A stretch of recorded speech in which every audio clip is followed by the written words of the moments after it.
মাঝে মাঝে খুব কষ্ট লাগে, মাঝে মাঝে খুব ভয় লাগে, নিজেকে খুব অপরাধী মনে হয় যে কি করে আমাদের এই সুন্দর দেশটা আমরা বিদেশিদের হাতে তুলে দিচ্ছি আজকে স্বেচ্ছায় সজ্ঞানে। আমি সর্বোচ্চ শ্রদ্ধা দিয়ে বলছি, আমার বক্তব্য কেউ কাট করে প্রচার করবেন না। যারা এই দেশের জন্য রক্ত দিয়েছেন, জীবন দিয়েছেন, তারা আমাদের মাথার তাজ, তাদেরকে শ্রদ্ধা করি, তাদের কারণে স্বাধীনতা পেয়েছি। কিন্তু এরপরে বলতে হয়, কিন্তু এটার মানে যদি এই হয় তার নাতি পুতি তার 14 গোষ্ঠী বাংলাদেশের স্বাধীনতাকামী মানুষের এই কি বল মুক্তিকামী মানুষের এই সাধারণ মানুষের টাকা দিয়ে যদি তাদেরকে চালাতে হয়, তাদেরকে সুবিধা দিতে হয়, তাহলে এখানে কি নাগরিক সুবিধা পেল সাধারণ মানুষ? মুফতি মামুন হুসাইন হাবিবিকে অ্যাড করছি। আজকে বাংলাদেশের গুরুত্বপূর্ণ একটা বিষয়, যেটা দিয়ে হালালকে হারাম বানানো যায়, হারামকে হালাল বানানো যায়।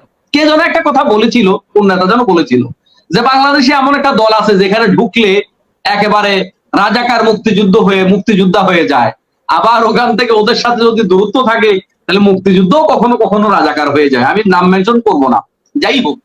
তো আমাদের এখানে আমরা স্বাধীনতার পক্ষের শক্তি বিপক্ষের শক্তি এই বিষয়টাকে সামনে এনে এই পুঁজি দিয়ে মোটামুটি দেশকে ভাগ করে খাইতে খাইতে এবার শুনলাম যে প্রত্যেক মুক্তিযোদ্ধার ভাতা 20 থেকে নাকি 30,000 মানে টাকা উন্নীত করেছে। তো আমি বলি যে দেশটা একটু তাদেরকে ভাগ করে দিয়ে দিলে হয় না? শুধুমাত্র স্বাধীনতার পক্ষে আর বিপক্ষে বলে বলে দেশটাকে গিলে খাওয়ার জন্য আমরা চিন্তা করছি। আমার প্রিয় ভাই মোহাম্মদ এম কামাল তিনি চমৎকার করে কথাটা বলেছেন যে তারা কি খাবে না? খাবে। বড় আফসোস লাগে, স্বাধীনতার পরে অর্ধ শতাব্দী পার হয়ে গেল, এখনো পর্যন্ত প্রকৃত অর্থে দেশকে ভালোবাসে এমন নেতৃত্ব আমরা পাইনি। এটা দুঃখজনক। আমি যেহেতু পেশায় বক্তাগিরি করি, খতিবগিরি করি, আমি অনেক সময় একটা কথা বলে থাকি অনেক জায়গায়, যে আমি বলি যে ভাই একটা ছাগল চোর একটা গরু চোর ব্যবধানের দূর, চোর না এটা বলার সুযোগ নাই। খুব দুঃখজনক ব্যাপার। অনেকে মনে কষ্ট পেতে পারেন, কেউ কি বলতে পারবে এরকম নেতা আপনি পেয়েছেন? আপনি একটু ভালো করে যাচাই বাছাই করে দেখেন, দেশটাকে প্রকৃত অর্থে মন থেকে ভালোবাসে এরকম নেতা আমরা পাইনি। এটা আমাদের জন্য দুঃখজনক ব্যাপার। আর এটার কারণে শক্তিশালী গণতন্ত্রের চর্চা এখানে না থাকার কারণে, শক্তিশালী সরকার না থাকার কারণে আজকে বাংলাদেশের প্রশাসনের প্রতিটা সেক্টর দুর্নীতি কাকে বলে। আজকে একটা দুর্নীতি দেখলাম যে র্যাবের গাড়ি কিনেছে কত গুণ টাকা বেশি দিয়ে, যেখানে 2 কোটি টাকা খরচ করার কথা সম্ভবত 6 কোটি খরচ করেছে। মানে প্রতিটা সেক্টর, খেয়াল করুন, এমন কোন সেক্টর নাই যে সেক্টরটাতে দুর্নীতি নাই। মানে আমরা শুধুমাত্র দেশটাকে হারিয়েছি এরকম নয়, আমরা দেশের স্বাধীনতা হারিয়েছি এরকম নয়, আমরা কিন্তু নীতি আদর্শে এতটা পিছিয়ে গেছি, মানে গোটা জাহান্নামীতে ভরে গেছে বাংলাদেশটা। কারণ এখানে মেজরিটি পার্সেন্ট আমরা মুসলমান। একটা স্কুলে, একটা মাদ্রাসায়, একটা ইউনিভার্সিটিতে, একটা কলেজে, এমন কি মসজিদের ইমাম নিয়োগের ক্ষেত্রে এখন ঘুষ দিতে হয়, এগুলা বিভিন্ন পত্র পত্রিকায় লেখালেখি হয়েছে। মডেল মসজিদে ইমাম নেওয়া হবে, খতিব নেওয়া হবে ঘুষ। আপনি কি পাবেন? যারা নীতির কথা বলতো, আমরা জানতাম শিক্ষকরা বড়লোক হইতে পারে না, কারণ তারা সবসময় নীতির উপরে থাকে। এখন শিক্ষকরা কোটিপতি, তার কারণ কি? নীতি আদর্শ যারা আমাদের শিখানোর কথা ছিল, ওই শিক্ষার যে পেশাটা, শিক্ষকতার পেশাটা, সেই জায়গাটা এত পরিমাণ পচেছে যে প্রত্যেকটা সেক্টরের টাকা ছাড়া একজন শিক্ষক নিয়োগ হয় না, মোটামুটি বলতে গেলে এরকম। এই বেনজিরের ওয়াইফ কেন বলেনি এত টাকা তুমি কোথায় পেলে? কেন বলেনি? এখন যারা বেনজিরের দুষ্টুটি খোঁজাখুঁজি করতেছে তার পদে, তার চেয়ারে বসে, এরা যখন চেয়ার থেকে নামবে দেখা গেছে এদের সম্পদ আরো বেশি আছে। বাংলাদেশের যে অবস্থা, কোন মানে বর্তমান যে দলগুলো আছে, আমি কাউকে দেখি না যে দেশটাকে প্রকৃত অর্থে ভালোবাসে। ষড়যন্ত্রের পিছনে ষড়যন্ত্র, ষড়যন্ত্রের পিছনে ষড়যন্ত্র, যেটাকে আমরা ভালো কিছু দেখি এটার পিছনে দেখি যে আরো বড় ষড়যন্ত্র। যেটা একটু আগে বললেন পিটার হাসের কথা, আমরা তো এখন দেখতে পাচ্ছি যে এইটার পিছনে আরো বড় কিছু ছিল। এখন যার কথা বলছে তার পিছনে আরো বড় কিছু, মহাসচিব যাকে বানায় রাখছে বর্তমানে, তার পিছনে খুঁজে দেখেন আরো বড় কিছু আছে। তো দেশটাকে ভালোবাসে কি? দেশটাকে ভালোবাসে কি? বড় আফসোস। এরকম আল্লাহ পাকের কাছে দোয়া করি আল্লাহ পাক যেন আমাদের জন্য একজন দেশপ্রেমিক ওমর যেন আল্লাহ পাক আমাদের জন্য পাঠায়। কারণ ওমর রাদিয়াল্লাহু তাআলা আনহুর ব্যাপারে একটা কথা ঐতিহাসিকগণ বলেন, সেটা হচ্ছে অর্ধেকটা পৃথিবীর প্রেসিডেন্ট তিনি ছিলেন। তো তিনাকে যদি 10টা পৃথিবীর প্রেসিডেন্ট এককভাবে বানানো হতো, 10টা পৃথিবীতে তিনি শান্তি কায়েম করে দিতে পারতেন। আসলে সেটার বিকল্প কোনো পথ নাই। মানুষ মানুষকে কোনোদিন ভালো করতে পারে না, প্রশাসন মানুষকে কোনোদিন অন্যায় মুক্ত রাখতে পারে না, দুর্নীতি দমন কমিশন কখনো দুর্নীতি মুক্ত মানুষকে রাখতে পারে না। মানুষকে দুর্নীতি মুক্ত রাখতে হলে রাস্তা একটা, সেটা হচ্ছে আল্লাহ পাকের ভয়। এসকে আবু মুসাকে কথা বলার অনুরোধ করছি। মাসুদ ভাই, আপনি যে বিষয়টা নিয়ে একটু কথা বলছিলেন যে বিএনপির মহাসচিব বর্তমানে এক আলোচনা হচ্ছে, কানাঘুষা হচ্ছে, কিন্তু আমরা অথেন্টিক কোন নিউজ থেকে এখনো এটা পাইনি। যদি এটা সত্য হয় তাহলে এটা আমি মনে করব তাহলে বিএনপির সালাউদ্দিন চৌধুরী আজকে 10 বছর বা আওয়ামী লীগ আমলের সময় তাকে সীমান্তে ফেলে রাখা হইলো, তারপরে উনি 10 বছর ওখানে রয়ে গেছেন। ওখানে উনি কি অবস্থায় আছেন, ওখানে উনি কি বিজনেস করতেছেন, ব্যবসা করতেছেন, না পরিবার নিয়ে আছেন, কিভাবে আছেন, মামলায় আছেন, কি আছেন, আমরা বাংলাদেশ জনগণ কিছু জানি না।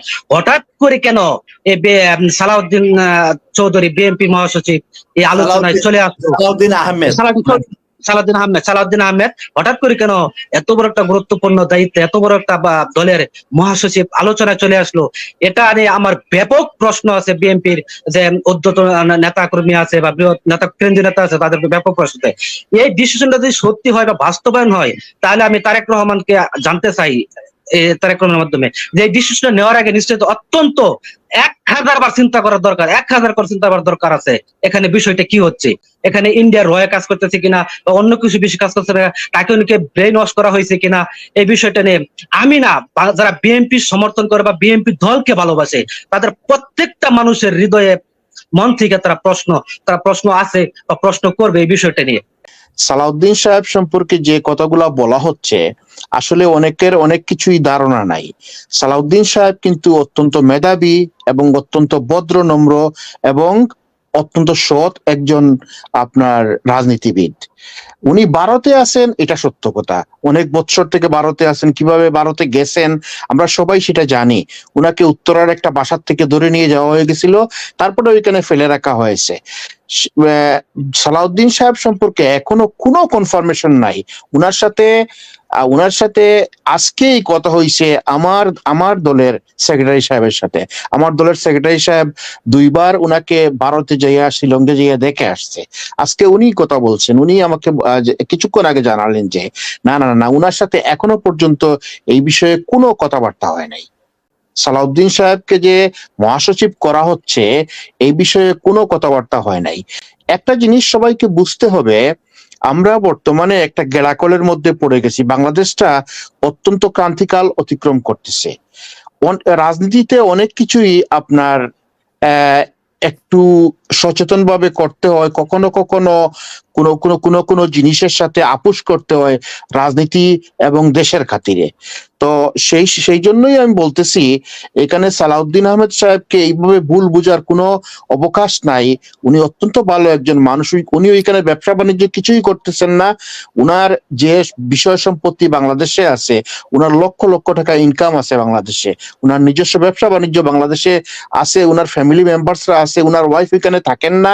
উনার ওয়াইফকে প্রথম দিকে একবার যাইতে দেওয়া হয়েছিল, পরবর্তীতে আর যাইতেও দেওয়া হয় নাই।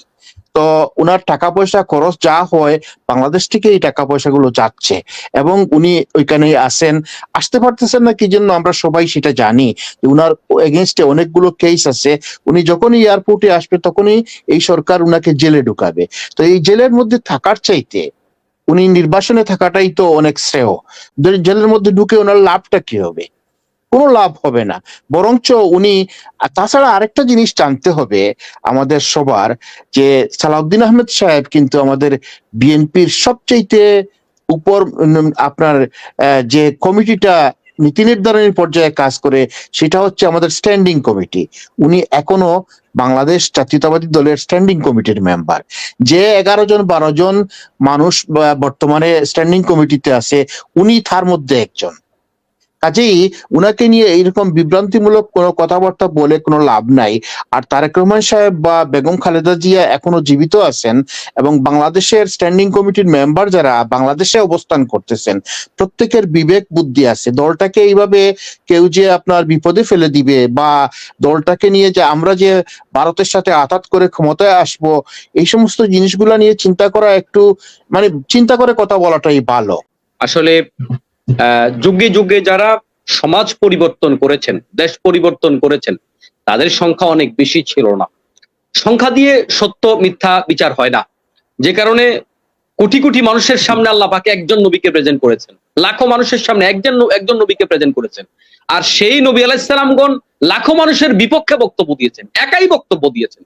অতএব বর্তমান বাংলাদেশে এই পর্যায়ে এসে আমাদের দেশের স্বাধীনতা, দেশের ইসলাম, দেশের শিক্ষা ব্যবস্থা, দেশের নীতি আদর্শ, এই যে অবস্থাটা, এই অবস্থার থেকে উত্তরণের জন্য, সার্বিক এই যে অবক্ষয়, এগুলা রোধের জন্য, এদেশের তাহাজিব তামাদ্দুন ফিরিয়ে আনার জন্য, এদেশের মূল ধারা ফিরিয়ে আনার জন্য, স্বাধীনতা রক্ষার জন্য প্রত্যেককে যার যার জায়গা থেকে আমাদেরকে সচেষ্ট হতে হবে।